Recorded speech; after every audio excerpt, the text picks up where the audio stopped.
Мы все живем в эпоху мемов, в эпоху смешных картиночек. И знаете, что может быть лучше самого смешного мема? Хороший старый анекдот.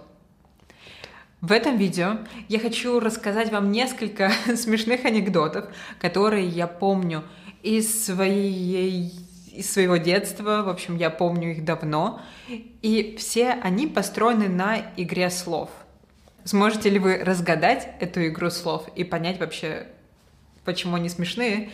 Привет, меня зовут Ярослава. На этом канале мы говорим о русском языке, о том, как заговорить на русском языке и вообще о всем, что связано с русским языком.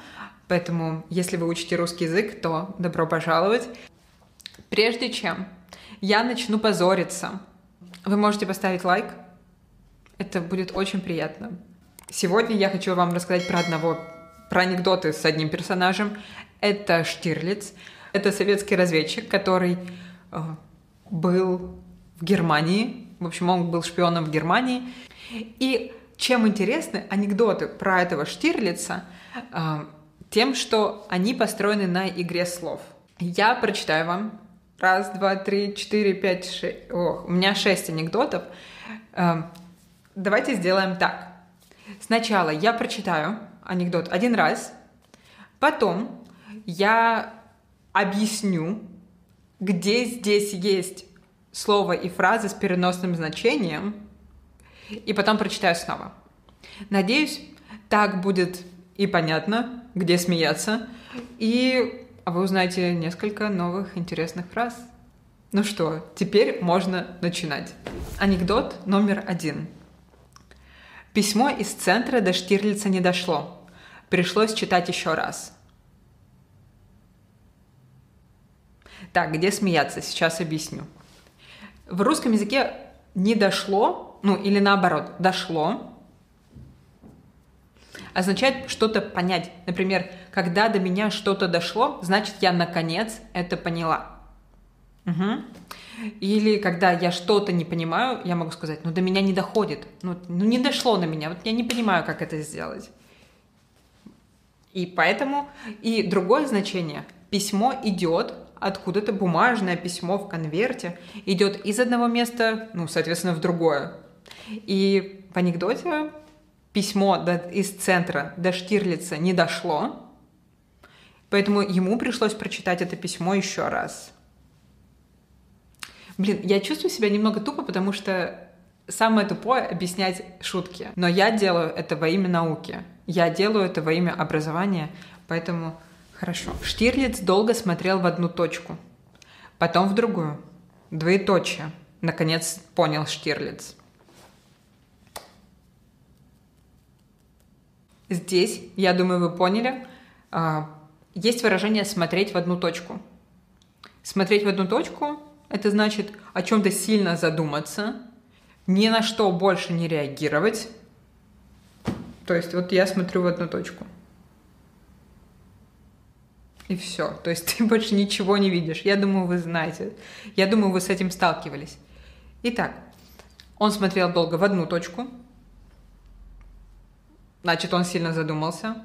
Потом в другую точку, что уже кажется немного абсурдным. Двоеточие — это такой знак препинания, когда две точки.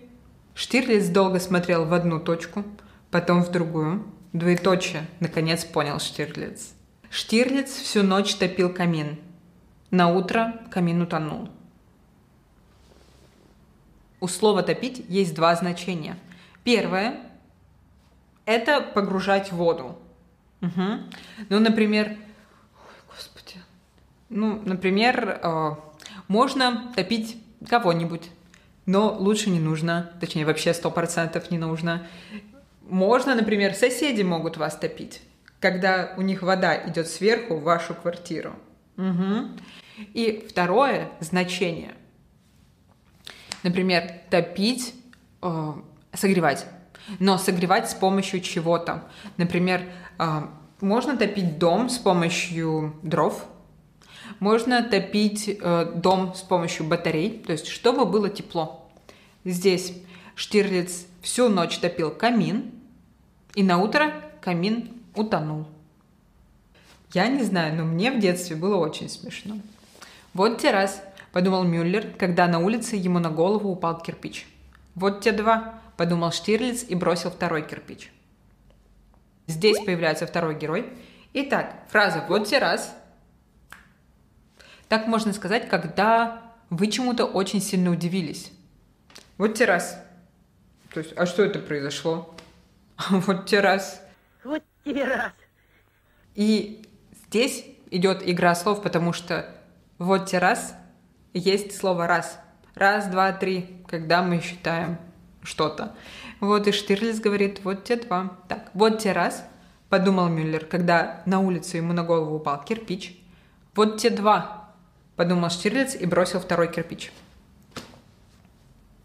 Штирлиц шел в Дрезден, с трудом разбирая дорогу. На утро железная дорога от Берлина до Дрездена была разобрана. Разбирать. Во-первых, разбирать — это в чем-то что-то пытаться понять. Например, я не разбираюсь, например, в медицине. Угу. Или я, например, не разбираюсь в чем? В китайском языке. Не разбираюсь. Не знаю вообще, что там происходит. Потом. Второе значение, например, как здесь, с трудом разбирая дорогу. То есть не понимая, как он идет. То есть он эту дорогу не видит, он эту дорогу не знает, как вообще, не понимает, что там происходит. То есть идти с трудом разбирая дорогу, то есть идти скорее наугад, пытаясь, в общем, понять. И вот. Но второе значение у слова «разбирать» — это разобрать на части. У вас была машина целая, вы ее разобрали на части. Теперь это не машина, это куча частей, куча запчастей. Итак, Штирлиц шел в Дрезден, с трудом разбирая дорогу. На утро железная дорога от Берлина до Дрездена была разобрана. И последний анекдот. Там нет игры слов, но я думаю, зато можно понять смысл вообще этого персонажа. «А вы молодец, Штирлиц», — похвалил Мюллер. «Служу Советскому Союзу», — по привычке ответил Штирлиц. Ну что, друзья, как вам такой эксперимент? Надеюсь, было хотя бы немножко смешно, но сейчас вы знаете еще несколько классных фраз и как они используются по-разному. Напишите в комментариях, было вам смешно или смешно было только мне. И до встречи в новых видео.